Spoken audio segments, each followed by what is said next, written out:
Cette coupe va nulle part. Salut à toi, c'est Aiguillon, j'espère que tu vas bien. Aujourd'hui j'ai envie de te parler de productivité avec voilà mon défi de faire un roman en 2 semaines. J'avance assez lentement tu vois, donc j'ai vraiment envie de me remettre un petit peu dans le bain de la productivité, de plein de choses comme ça pour faire de meilleures séances d'écriture.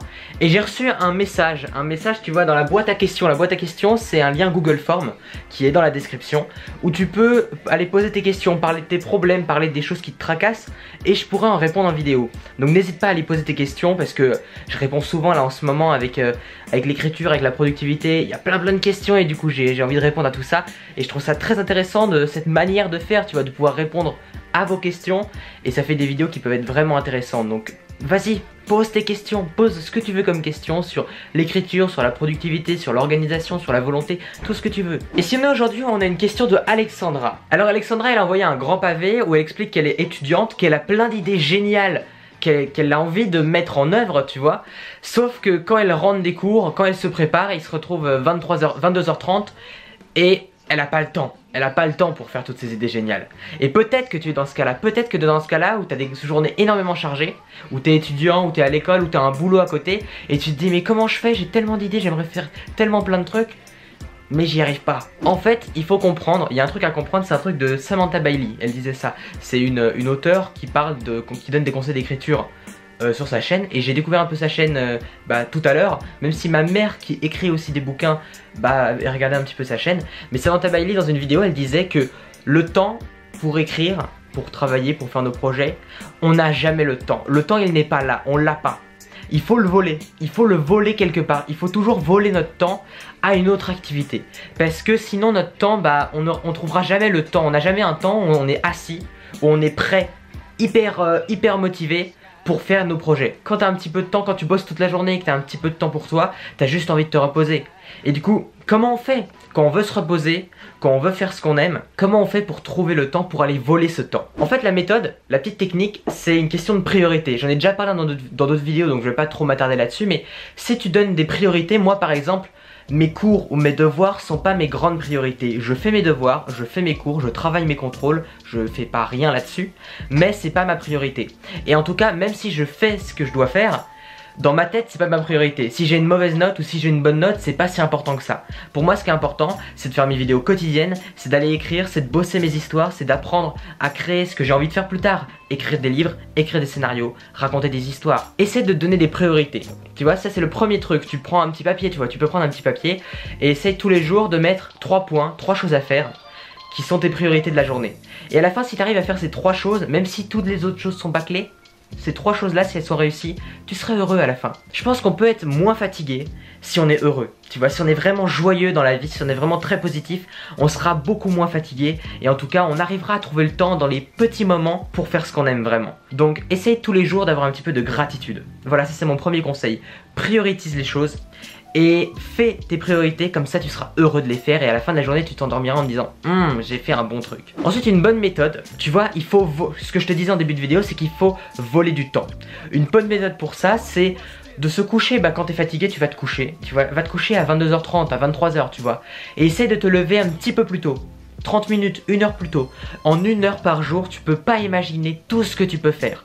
En 1 heure par jour, moi en 10 minutes je te tourne une vidéo, 40 minutes je te fais le montage, même en 20 minutes je peux te faire le montage. Tu vois, en 20 minutes je te fais le montage, du coup en une demi-heure j'ai une vidéo. Et ensuite je peux faire les finitions, je peux mettre en ligne en quelques minutes. En 1 heure tu peux faire une vidéo, en 1 heure tu peux faire un podcast. En 1 heure tu peux aller faire ton dessin quotidien, écrire 2-3 pages de ton roman chaque jour. En 1 heure tu as un pouvoir inouï si tu prends 1 heure de ta journée juste consacrée à ta passion. C'est un truc de malade, tu vois, vraiment c'est un truc de malade. Et souvent on oublie ça, on compte pas notre temps. N'hésite pas à compter ton temps. Essaye de voir un petit peu à chaque fois le moment présent.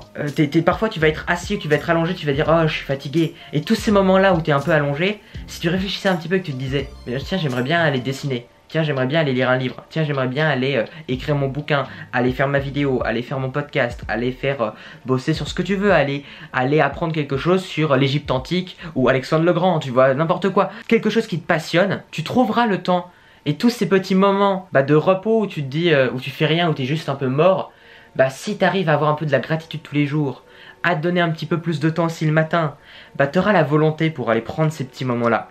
Et du coup, pour revenir un peu sur le matin c'est un moment qui est crucial dans la journée, je pense. Même si moi j'ai énormément de mal à m'organiser le matin, j'ai énormément de mal à me lever tôt le matin, mais je vais essayer dès demain à me lever très tôt pour bosser dès la matinée sur mon roman et ensuite mes devoirs aussi, parce que j'ai beaucoup de devoirs et il faut pas non plus faire n'importe quoi, tu vois. On va quand même les faire les devoirs. Couche-toi une heure plus tôt, tu vois. Souvent on est fatigué le soir, on fait rien et on va glander sur YouTube. Moi des fois genre je glande et j'écoute des tonnes de musique que j'ai déjà écouté tous les jours. Et j'écoute des tonnes et des tonnes de musique et je passe minuit, 1h du matin juste à écouter des musiques alors que je devrais juste aller dormir parce que ça m'apporte rien. Ces musiques là je les connais, je les écoute tous les jours. Je pourrais très bien les écouter autre part, mais juste je me pose et je suis tellement fatigué que bah, automatiquement ton cerveau il va aller chercher une distraction. Parce qu'on n'a pas toujours envie d'aller se coucher. Alors qu'on est fatigué et qu'on devrait aller se coucher.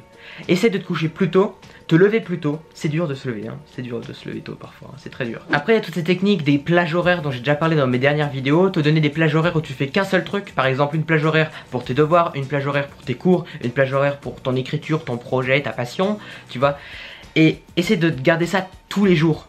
Après peu importe, même si tu loupes ta plage horaire une journée, le but c'est de le faire chaque jour, d'écrire un petit peu chaque jour. Par exemple, si tu veux écrire un roman, de dessiner un dessin chaque jour, si tu veux apprendre à dessiner, de jouer du piano chaque jour si tu veux apprendre le piano. Le but c'est de garder ça quotidiennement. Vraiment c'est fondamental de garder ça quotidiennement. Et du coup pour ça, tu te donnes des priorités, tu peux te lever 1 heure plus tôt et aussi tu peux trouver du temps un peu partout. Tu peux trouver du temps partout pour apprendre, parce que c'est très important d'apprendre aussi. C'est très important par exemple de lire pour écrire, d'apprendre à faire des vidéos pour en faire, pour t'améliorer, tu vois. Des choses comme ça, c'est très important d'apprendre sur plein de choses différentes aussi. Essaye de te rendre compte un petit peu du temps que tu as dans la journée. Dis-toi que tes cours, par exemple, moi j'ai des cours, je vais avoir peut-être 10 heures où je vais être à l'école et 8 heures de cours, et pendant les 8 heures peut-être qu'il y a une récré où je peux aller lire un article Medium sur mon téléphone, où je peux aller noter des idées. Et en fait dis-toi que tous les moments de pause, même quand tu es avec tes potes ou que tu te détends, tous ces moments c'est des moments pour ton cerveau où il peut réfléchir. Ces moments-là, c'est là que tu dois réfléchir. Et ensuite, quand tu reviendras le lendemain matin, à, genre imagine à 6h, de 6h à 7h ou de 8h à 9h, tu vois, 1 heure quand tu veux dans la journée, quand tu viendras faire ton truc de ta passion, tu vois, quand tu viendras faire ton moment où tu vas agir pour ta passion et pour tes projets, tu auras déjà toutes les idées, tu n'auras même plus à réfléchir, tu auras juste à appliquer ce que tu as eu. Toute la journée réfléchis, tous les petits moments de calme, tu vois, les petits moments de repos que tu as dans la journée, prends des notes sur ton téléphone, réfléchis, pose-toi des questions, réfléchis à tout ça pendant la journée, et ensuite quand tu as ton créneau où tu peux agir, agis à fond, à fond, à fond. Et tu auras déjà réfléchi, tu te poseras plus de questions, tu n'auras plus le syndrome de la page blanche. Je pense que le syndrome de la page blanche, c'est une foutaise, tu vois, c'est n'importe quoi. C'est juste que tu mélanges la réflexion avec l'action. Et du coup, tu mets l'action avant la réflexion et tu réfléchis à la place et tu te dis mais pourquoi j'agis pas? Alors que tu étais juste dans une phase de réflexion, tu avais juste besoin de réfléchir. C'est tout simplement ça. Donc voilà, mes 3 conseils, c'est donne-toi des priorités, lève-toi 1 heure plus tôt et couche-toi aussi 1 heure plus tôt.